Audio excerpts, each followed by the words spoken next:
Our first speaker today is Professor LIEDERBACH. Probably you can already see him. And okay, and we start soon sharing the screen. So yeah, a moment, please. Oh, what is this? No. There you go. There's no slides. It's just the text. Okay. No. これをスポットにしなきゃいけない。じゃあ、Jetzt rausgehen aus Power. Ja, schon.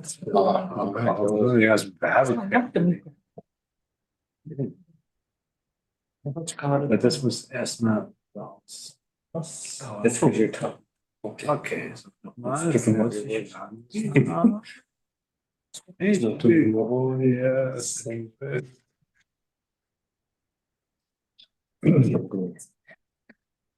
Oh, probably. Maybe do it. No.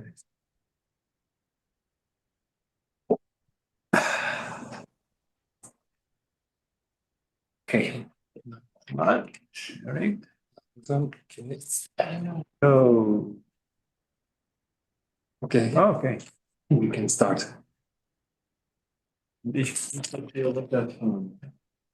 Okay. So good afternoon, everybody. I take it to be my task to prevent everybody to fall asleep, from falling asleep, I mean, because after lunch, usually all the blood is going down into the digestion system. But I hope that you still have enough capacity to digest, I have to say today.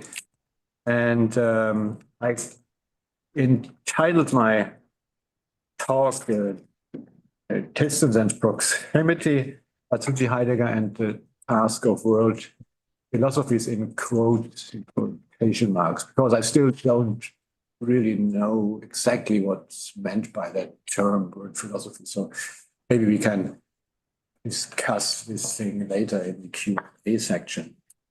But before going into medias res, I want to express my thanks for the organizers, for the people at Nanzan here, the Institute for Culture and Religion. And I've been here once before for a workshop on Watsuji and entirely, and this was my first event here at Nanzan. And I'm glad to be here again and bringing up the name of Watsuji for the first time during this conference. Nobody talked about Watsuji, and that's really a shame. So do something about it. So as you all know, a lot has been written about the philosophical relationship between Watsuji Tetsuro and Martin Heidegger. Mainly about how Heidegger's analysis of being in the world contributed to the formation of Watsuji's concepts of Fudo and Ningen, and how this played itself out in the architecture of Rinri Gaku, the ethics. This concerns the issues of authenticity, speciality, and temporality, and the being with others. Also the parallels between the political implications of their thinking have been discussed.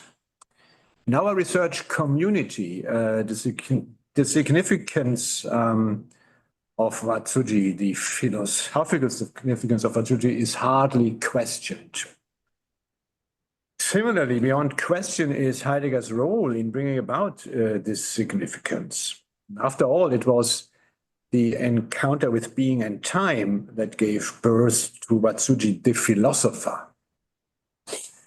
I think you can say that before 1927, when Watsuji encountered that book, he was more of a historian of ethics and culture. So one could say that without Heidegger, there would be no philosopher Watsuji. But is this really so? Anyway, today I will not add another facet to these discussions, nor will I investigate into the effective history of Heidegger in Japan in general. Okay. Instead, I will discuss the problem of Watsuji's significance from a meta-philosophical perspective. In doing so, I will take up and respond to recent claims about world philosophies, particularly about the significance or relevance of Japanese philosophy in general. And these are claims that aim at its recognition. That is, I will employ Watsuji's case to address the wider philosophical issue of recognition within the context of world philosophies. Sometimes these claims are politically motivated, which is honorable but unphilosophical. So Brett Davis is doing the job in this direction. To be sure, the marginalization of non-Western modes of thinking by the philosophical mainstream is not always justified and ought to be redressed. I think we all can agree on that. However, we should also allow ourselves asking the question whether there are other reasons for marginalization than, as we often hear, the will to dominate the subaltern other. Now, as you know, I'm trained in Tübingen, which at the time was a haven for hermeneutical philosophy. So I have to say something about hermeneutics now. In Gadamer's hermeneutics of effective history, the relevance of a philosophical position is proven by its standing the test of time. If, after a long process of scrutinizing, weighing, and critiquing, a position has finally been acknowledged of being part of the so-called canon, we can rightly assume that it has something to say to us. However, the reverse is not true. Not every position that is not part of the canon is, for that matter, irrelevant. The canon itself can change. For one thing, there are philosophical renaissances like that of Plato's doctrine of ideas in the 16th and of Aristotle's practical philosophy in the second half of the 20th century. For another thing, there are new philosophical discoveries like that of Jacobi, whose relevance for our understanding of Hegel has been made plausibly only recently. I would suggest that the same could be claimed for a philosophical position like that of Watsuji. Its being not part of the Western tradition cannot mean its irrelevance. However, here too, the reverse is not true. Being not part of the canon does not tell us anything about Watsuji's significance. You see. Now, the weak side of the hermeneutics of effective history is its insensitivity towards the other. That is, that what is not part of that history. And that is not because of a lack of goodwill, but has structural reasons. For at the very center of this specific form of hermeneutical philosophy lies a conception of how the interplay of time and presence is experienced. To be more specific, the hermeneutics of effective history is grounded in a way in which his historical time is perceived as a continuous stream, a closed context, in which, as Gadamer puts it, the temporal horizons of the actual understanding and of that what is to be understood are essentially identical.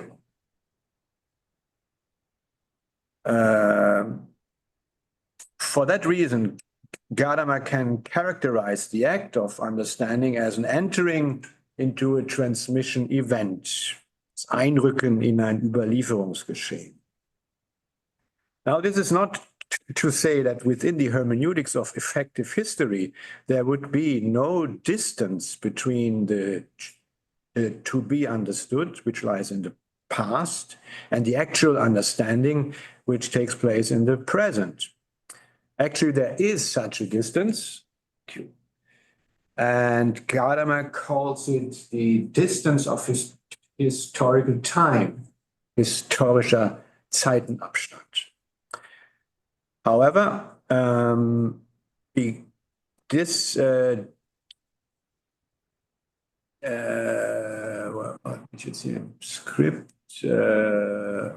However, because past and present are placed within one and the same horizon, this distance is sublated by and through the act of understanding, and to use a key concept of Gadamer, it is fused in a way in a fusion of horizons. So, as you can imagine, within the framework of effective history, understanding the other is difficult, if not impossible. For it seems as if understanding the other would suggest to press it into the Procrustes bed of one's own tradition. Okay. If this, politically speaking, injustice is a consequence of the particular way in which historical time is experienced, a philosophical response to this situation can only consist in exploring an alternative form of how historical time is experienced. And in this alternative form, the danger of totally transforming distance into proximity would be prevented, avoided. Rather, in this alternative form, distance and proximity would constitute a relation we can call, following Walter Benjamin, a constellation. Constellations require a form of historical understanding, the starting point of which is the insight into the essential discontinuity of the to be understood and the actual understanding. Being in constellation is the structural condition of Watsuji's relationship with Heidegger, in which two irreducibly different strands of tradition are forming a complex relation. In this regard, two aspects merit attention. For one thing, this constellation is historically contingent.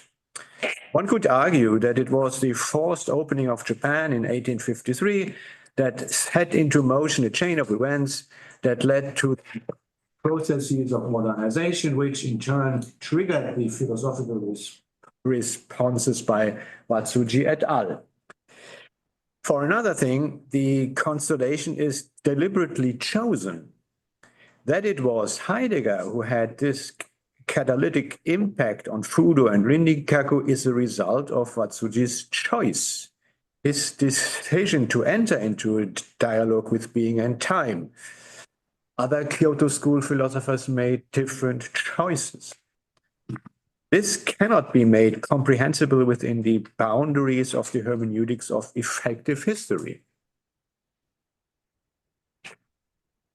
Asserting that by and through his encounter with Heidegger, Watsuji had entered the transmission event of the Western tradition would be grossly inappropriate. Rather, Heidegger recommended himself for Watsuji since, with his analytics of being in the world, he put a topic on the philosophical agenda with which Watsuji could readily identify and which we can broadly call anti-Cartesianism. Watsuji's critical investigations into the relation between project and thrownness, the problems of authenticity and being with others, temporality versus speciality, etc., can be subsumed under this problem. As stated above, all of this has been thoroughly researched and has produced valuable insight into Watsuji's thinking. Although this research has led to something like a standard interpretation of Watsuji, its very presupposition, that is, the assumption that the constellation I was talking about would be formed solely by Heidegger and Watsuji, is not sufficient to comprehensively understand Watsuji's philosophical project, which is an ethics as a science of man. My point here is that constellations comprise grades of complexity, and that only when a certain level of complexity is acknowledged, comprehensive understanding comes into reach. To add a layer of complexity, I will introduce another philosophical figure to the discussion, and that is Hegel. I argue that without taking into account Hegel's contribution, Watsuji's project cannot be sufficiently understood. This addition is not based on an arbitrary choice. Rather, its validity can be supported by a close reading of Watsuji's texts. In the preparatory essay, Ningen no Gaku Toshite no Rinri Gaku, Ethics as a Science of Man, Watsuji enters into an in-depth analysis of Hegel's essay on natural law, the difference essay, and the system of ethical life. And in Rinri Gaku, he repeatedly refers to Hegel to elaborate central concepts of his own ethical system. Furthermore, such a reading would reveal that Watsuji takes the problematique the young Hegel had discovered and treats it with Heidegger's methodology. For the problem Watsuji articulates already in the year after his book on Nietzsche had been published, and which turned out to be formative for his whole philosophical thinking, is, quote, how within modern society unity is possible. And I call this the modernity problem in Watsuji. The elaborate and sometimes opaque investigations of Rinri Gaku ought to be understood against the backdrop of this question. This is a question Watsuji shares with Hegel. In Hegelian terms, this concerns the possibility of ethical life, Sittlichkeit, under the conditions of modernity. Prior to his phenomenology of spirit, Hegel couched this question in the ideal of the ancient Greek polis, understood as a place where absolute ethical life had been realized or actualized. For Hegel, it serves as a kind of blueprint for his investigations carried out in the essays mentioned above. However, as Hegel quickly noticed, this approach led into an aporia, to which he responded in the phenomenology by historicizing the capacity of spirit to become aware not only of the possibility, but of the necessity of absolute ethical life. The prior is taken up in the phenomenology, the philosophy of right, and the relevant passages of the encyclopedia, whereas the latter is dealt with in the logic. Now, unpacking this claim lies beyond the scope of this paper, But it is crucial for an understanding of Watsuji's project to reconstruct his evaluation and criticism of Hegel's novel approach to that problem. So the phenomenology approach, I mean with that. Briefly put, Watsuji objects to Hegel's historization of spirit. In his view, by making this move, Hegel gives up on his claim to account for the absoluteness of ethical life from within its very structure. That historization would only lead to the account of a concrete Volk, or the Volksgeister, but not to the ontological grounding out of which the absolute ethical life would emerge. For Watsuji, Hegel's theory of absolute spirit, understood as the metaphysical source of absolute ethical life, was a necessary outcome from the historization of spirit.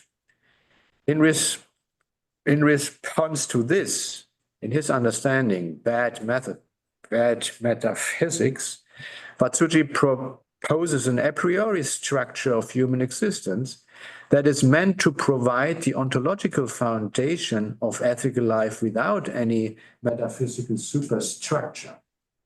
And for making this move, Watsuji relies on Heidegger's analysis of being in the world, but he reads it from the perspective of what he takes to be Hegel's original project. For in Heidegger, he found an example, again, a kind of blueprint, for giving an account of human existence without having to rely on any external groundings, while at the same time avoiding Cartesian pitfalls. However, within this new constellation, Watsuji's obvious proximity to Heidegger turns into a relative distance.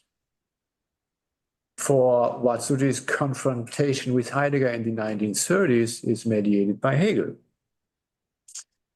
Understanding Watsuji's reception of being and time against the backdrop of this Hegelian problematique will open new ways of assessing his critique of Heidegger, a critique that reveals strong similarities with neo-Hegelian objections against being and time in the vein of Robert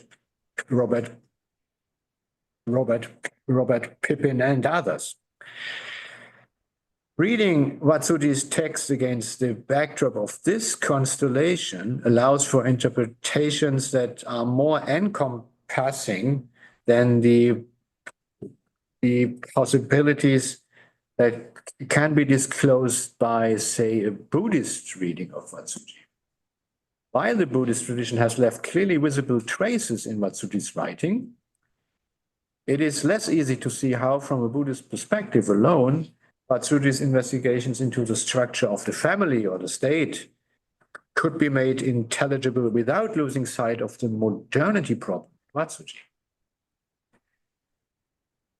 Within these simultaneity of distance and proximity in the constellation between Watsuji, Heidegger, and Hegel, an experience of historical time occurs that is in stark contrast to that within the hermeneutics of effective history. While in Gadamer, time is experienced as a continuous flow, in our case, it is experienced as a shock, to make use of Walter Benjamin's terminology again. That is, by bringing into relation positions rooted in irreducibly different traditions, the flow of time is temporarily put to a halt, which opens up novel perspectives that would not have come into view from the standpoint of each tradition alone.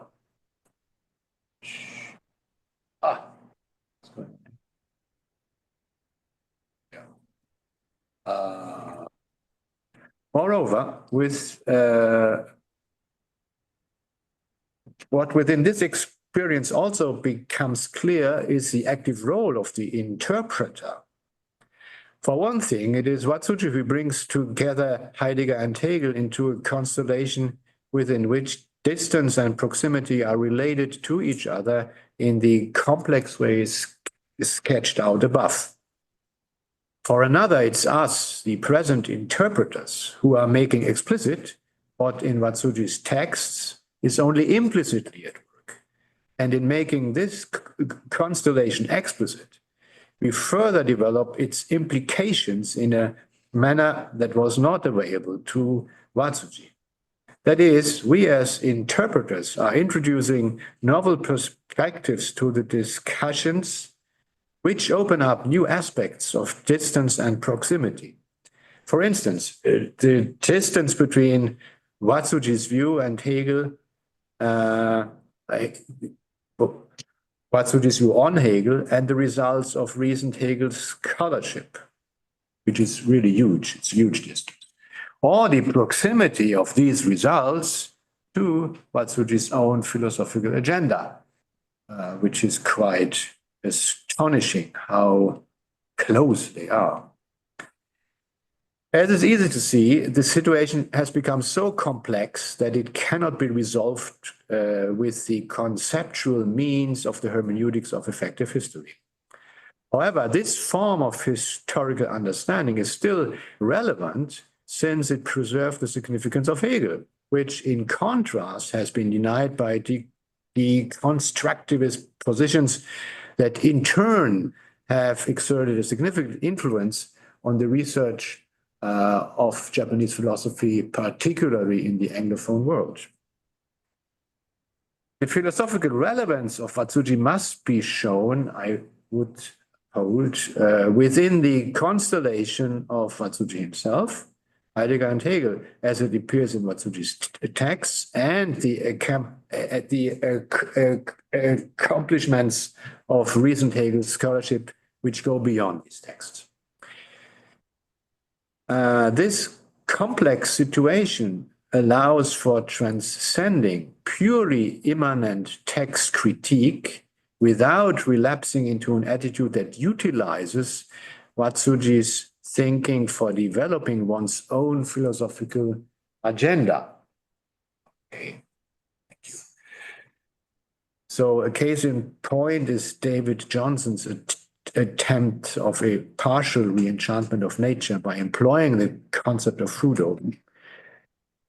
Another would be readings of Watsuji that put the broadest elements in his text front and center.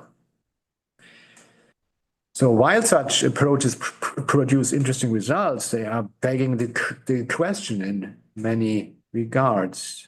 In Johnson's case, the issues of authenticity and ethical organizations are marginalized, and in the Buddhist readings fail to address the modernity problem, which was so important for Watsuji. We must not forget that Watsuji considered himself a systematic thinker.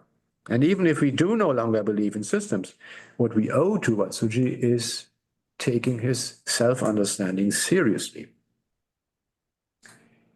In hermeneutical terms, the drawing from the results of current Hegel scholarship can be described as the circumspective and controlled bringing into play our contemporary problems and questions. Now, we note that this is not the same as Gadamer's bringing into play one's prejudices. For our present is determined not only by our own tradition, but also by the other, who only at first glance is not part of it. Otherwise, could we contemplate its significance? However, we should not be naive and deny the existence of prejudices or out of political considerations attribute positive judgments to positions of the other we do not yet fully understand.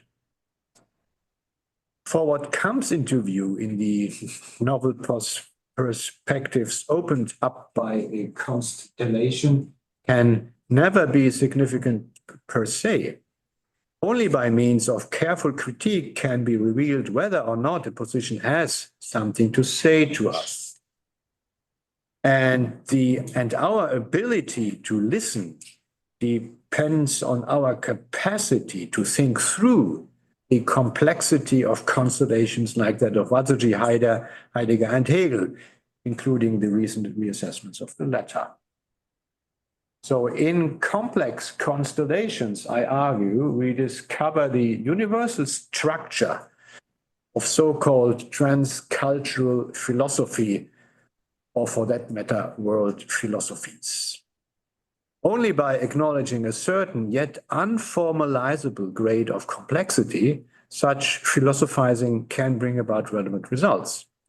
I say unformalizable because of the temporal structure of the constellation. For when a shock occurs, if it occurs at all, can never be calculated. And on the when of occurrence depends the how of complexity. If we imagine that in Watsuji's time, Hegel's scholarship had generated the results we know of today, his take on Heidegger, and for that matter Karl Marx, might have been very different. And therefore we, Watsuji's interpreters, would have to deal with a very different constellation. So what does this say about the significance or relevance of Watsuji's thinking?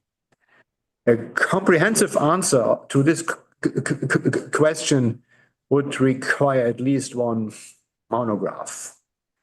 Instead, I will make a couple of insufficiently corroborated points. If philosophy is, as Hegel puts it, its time comprehended in thoughts, and if our time is characterized by tendencies like word philosophies, global history, struggles for recognition, and multiple modernities, philosophy ought to address such issues. And there's a broad variety of possibilities of how to address them. For doing so, we ought to commit ourselves to the creative application of texts of the past to the philosophical problems of the present. And for achieving this, we need to patiently identify and explore the complexity of constellations.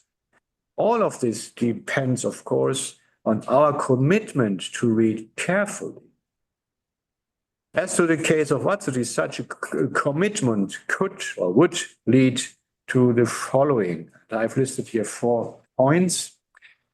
First, Watsuji deserves credit for having drawn our attention to the philosophical relationship between Hegel and Heidegger beyond the conventional views, I must add.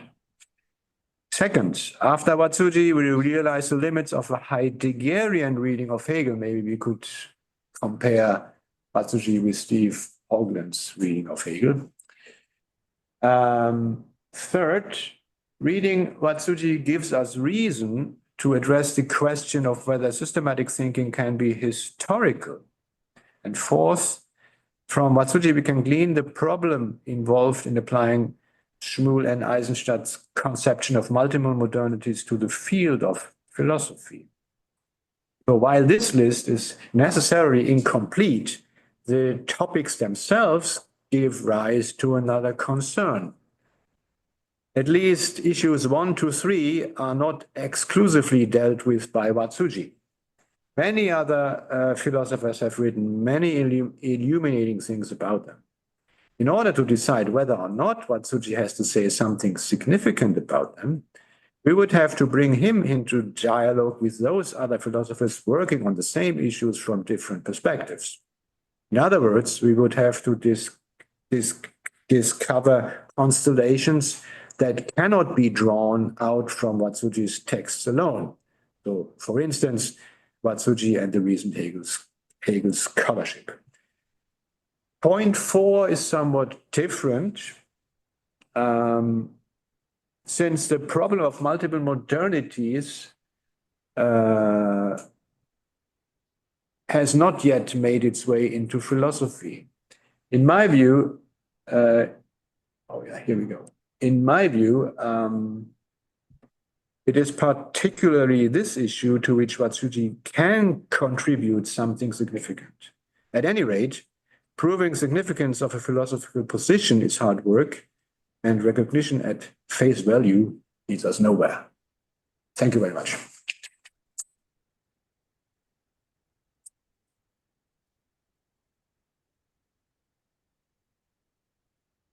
I think we have more or less 15 minutes for discussion. As I said in the morning, people on Zoom can simply switch microphone on and enter in this discussion. More people here in the room.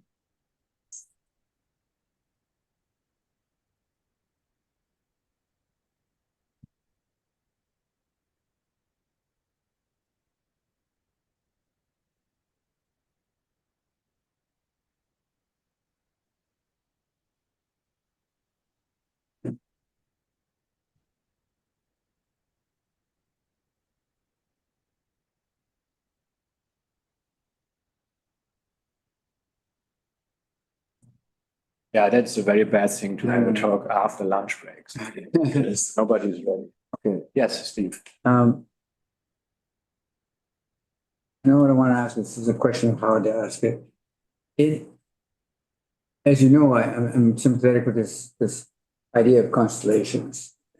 I've sort of approached that when I was dealing with Miki, and I was very happy when I discovered you talking about it, and I thought, okay, there's the language I need. So I'm happy with this idea of a constellation of how philosophies start to relate to each other. As I'm listening to you, though, I'm wondering, is the constellation itself, for lack of a better word, stable over time? Or is it perpetually historic? If the constellation itself is historic, then are we not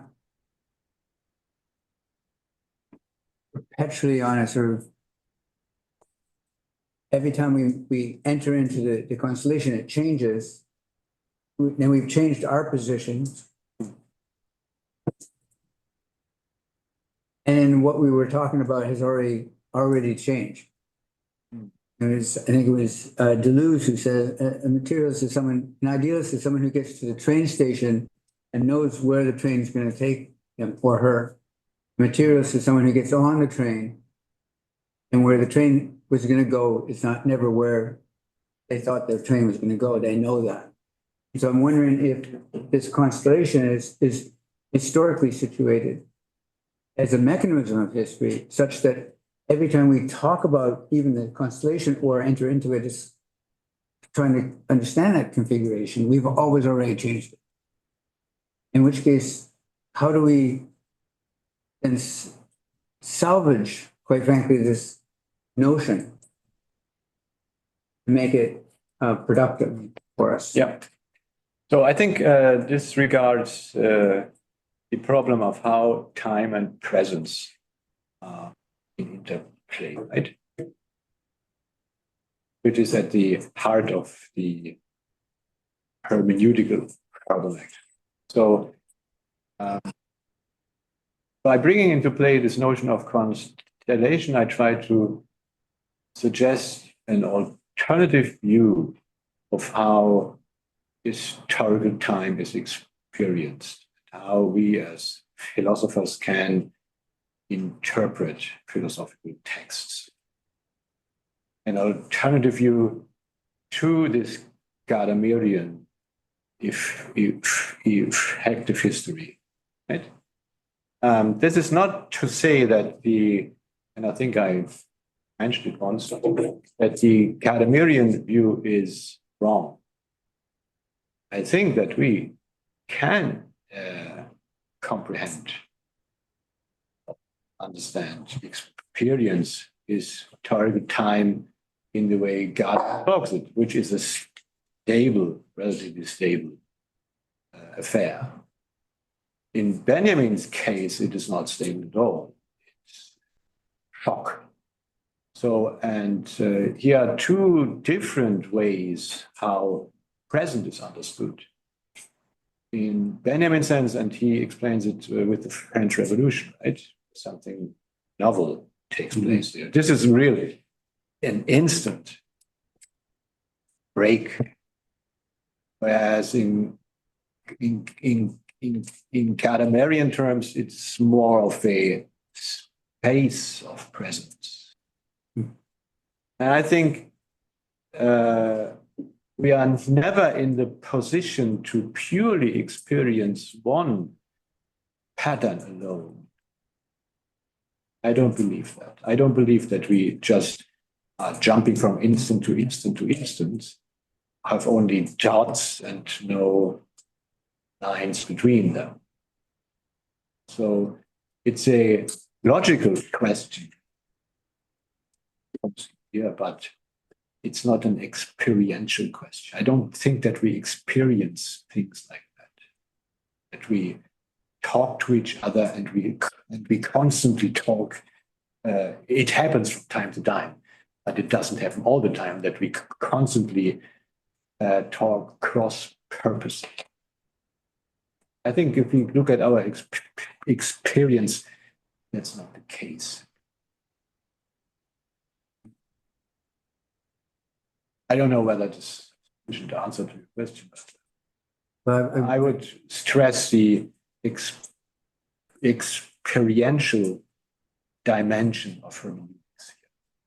I guess I'm curious whether the lens or the framework of the idea of a constellation, if it requires a constellation for constellations. If the problem of hermeneutics, from what horizon do you talk about the horizon? Yeah, this would be something like, how do we envelop the hermeneutics of effective history and Benjamin's hermeneutics? I don't think that we can do that. I think there is an irreducible multiplicity of ways how to experience historical time, and Nietzsche is another one. With his, that essay on the Nutzen und Nachteil der Historik für das Leben, where he has a different take on how historical time is experienced.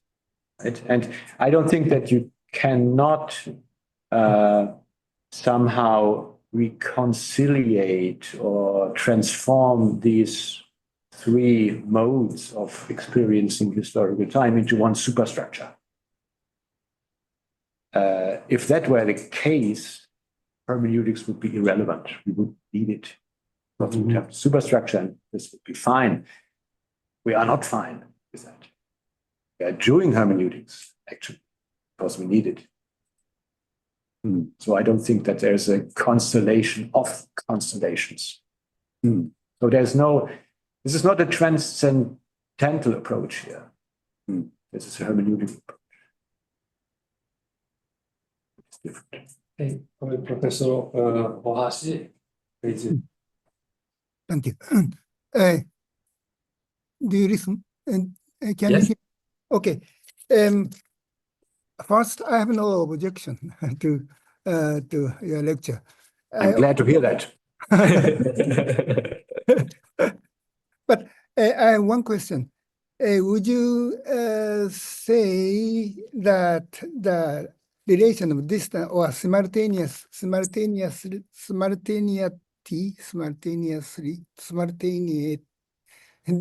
I have my problems too with this. in German, die Gleichheit. Die Gleichzeitigkeit. Let's speak German now. Yeah. On distance and proximity, would you say that just also between Watsuji and Nishitani, distance and proximity could be observed?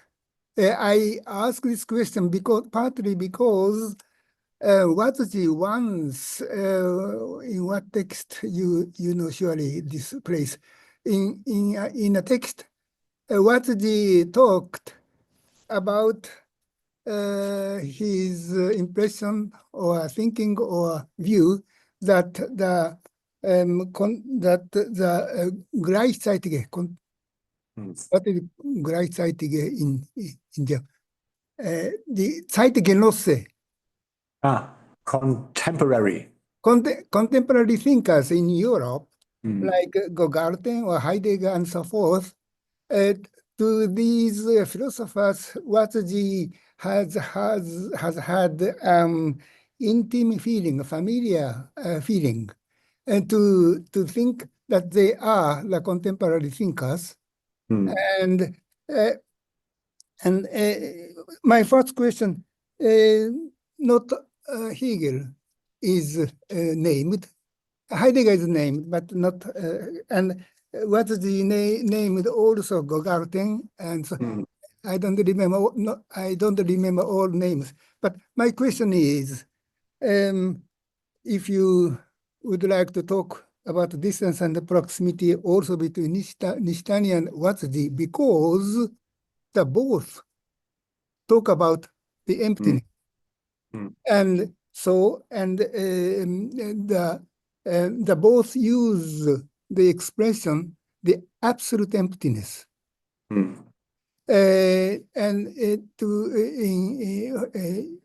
for in the case of Nishitani, he compares this notion of absolute emptiness with the notion of Schelling, Ungrund.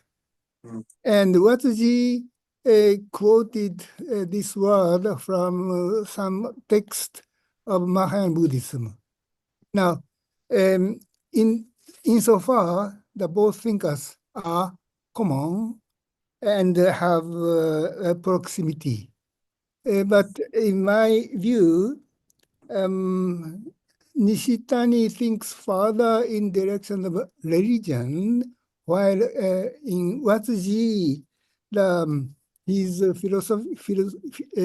thought is orientated to ethics.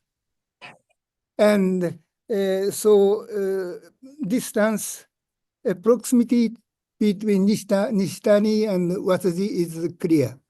And one example is the talk about the absolute emptiness, and the distance could be seen in the distance between religion and ethics. And would you? So I repeat my question. Would you also like to talk about distance and the proximity between Watsuji and Nishitani? Yes. Yes. You could do this.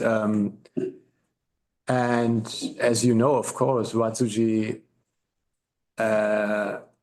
dropped so many names. And he read so many sociologists and contemporary philosophers nobody is talking about anymore, right? So in his days, this was kind of state of the art, and so he had to refer to them. We today would not necessarily engage again with the neo-Kantian approach to Kant. Would we really want to do that? Maybe not. So, no. The problem is, I see here. So you can, of course, on first sight, can draw many connection lines of proximity and distance between Watsuji and a whole bunch of philosophers. The problem is, do those philosophers still speak to us? And do those philosophers, through the voice of Watsuji, or from the angle of Watsuji, have still something to say to us? Or is it just of historical interest? Or is it just out of, kind of Watsuji exegesis? So delving into the text and trying to establish as many facts as possible. This is one way to deal with Watsuji. what I find more interesting is finding in Watsuji opportunities, possibilities to enhance discussions we are leading today. That's why I drew on the recent Hegel scholarship, mainly in the United States, which was, of course, as you know, prepared in the 1950s and 60s in Germany by Dieter Henrich and these people, right? Liederbach sensei, you are talking in another direction, as I have meant. Ah, Of course, between Watsuji and this philosopher, we can talk about distance and proximity, but especially between Watsuji and Nishitani, yeah. the relation between ethic and religion, that is a quite important point. And Yeah. why I would like to listen to your view, why Watsuji has not engaged himself with religion. Buddhism, he was a great scholar of Buddhism, but his interest was not religious. And he has never mentioned Nishitani in his broad text. So I'm quite interested in the relation between in Watsuji and Nishitani because of the relation between ethics and religion in Japanese concept. Yeah, I think we can draw a relation or a constellation of distance and proximity between Nishitani and Watsuji, first and foremost regarding the problem of modernity. And via this route, we can see why Watsuji was not so interested in religion, but more in ethics. Maybe that would be a fruitful way to bring those two philosophers into the conversation. But then you must see, the ethics was written from 1938. So Nishitani was still a young scholar, right? So I don't blame Watsuji for not mentioning Nishitani in his ethics, but of course you are right. So it's very intriguing that Watsuji, who was such an expert on Buddhism, is one of the very few Kyoto school philosophers that not explicitly engages with religion. So of course, there are traces in the ethics, terminology and all, which is Buddhist, but he was quite distanced towards religion. I would agree with you. And the interesting question is why? And I think this has to do with his view on modernity. Here, discussion with Nishitani would be fruitful, I think. So I don't think, okay. But there are other questions maybe. Yes, please. Thank you so much for your very inspiring presentation. And I'm fully agree with you in the point that first, you truly emphasized the great role that Hegel played in Watsuji's thinking. Absolutely true. And the second, the second point that you think highly of. So you propose is that we today's scholar and not in the time of Watsuji must I say intendedly must we must read Watsuji's text from our own, so to speak, Vorurteile, prejudices, of course, in the good sense. And so with these agreements in mind, I would like to pose one question concerning Watsuji's. So, in my view, Watsuji's attitude, which is, in my view, of great importance in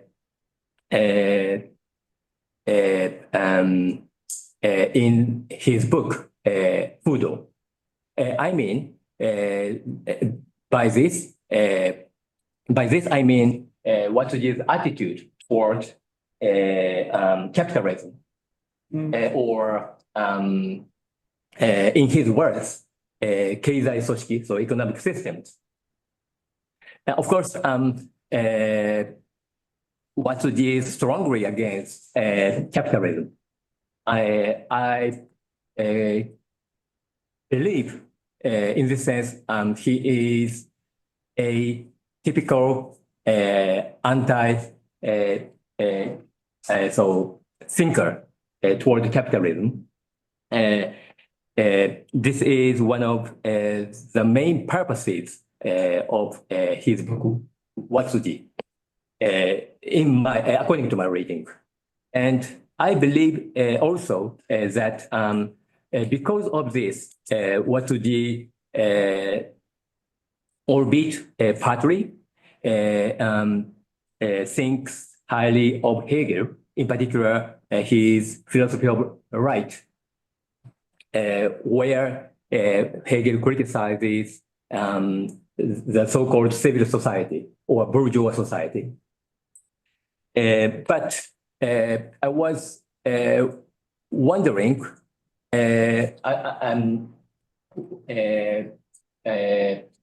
how we, today's scholars, can or should read Watsuji's or Hegel's critique of capitalism. Why? If I'm not mistaken, Watsuji, or maybe both Watsuji and Hegel, has or have a strategy according to this idea, states or governments should have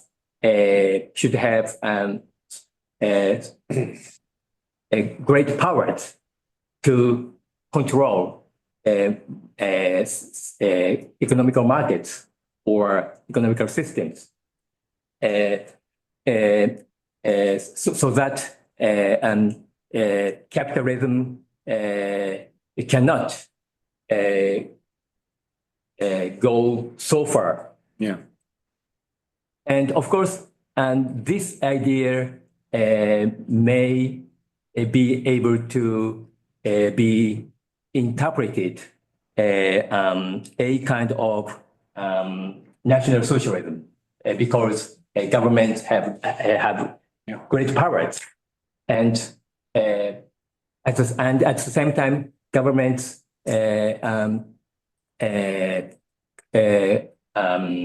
distribute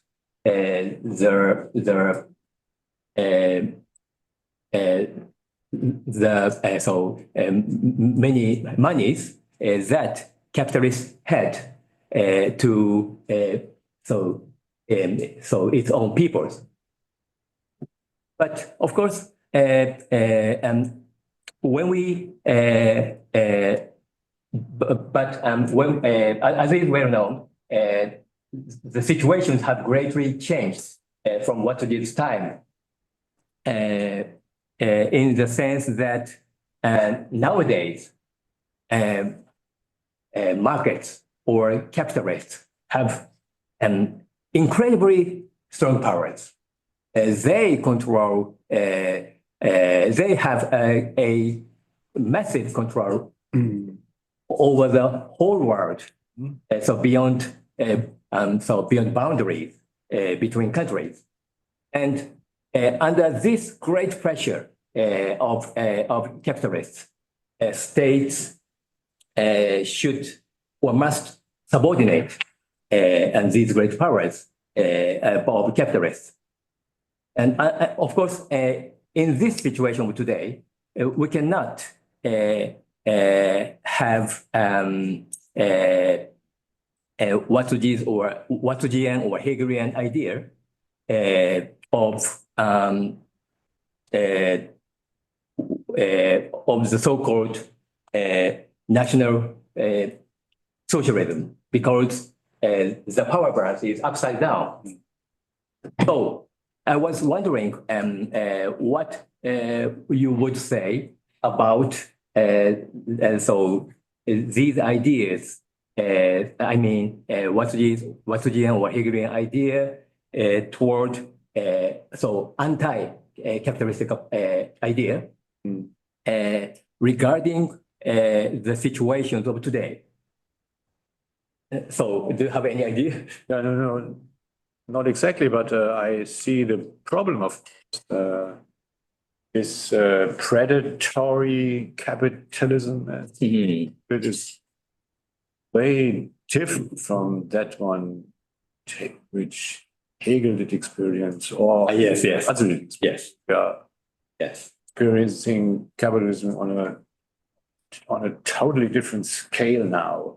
Yes. And I think we have to look at the problem and then look for solutions. So I'm not sure whether Watsuji would be very useful for that. And I'm not into this Shihonlong discussion, but Saito Kohei at Toda University is doing some work on this, and with the advent of the new millennium, so there's a revival in Marx studies and so on.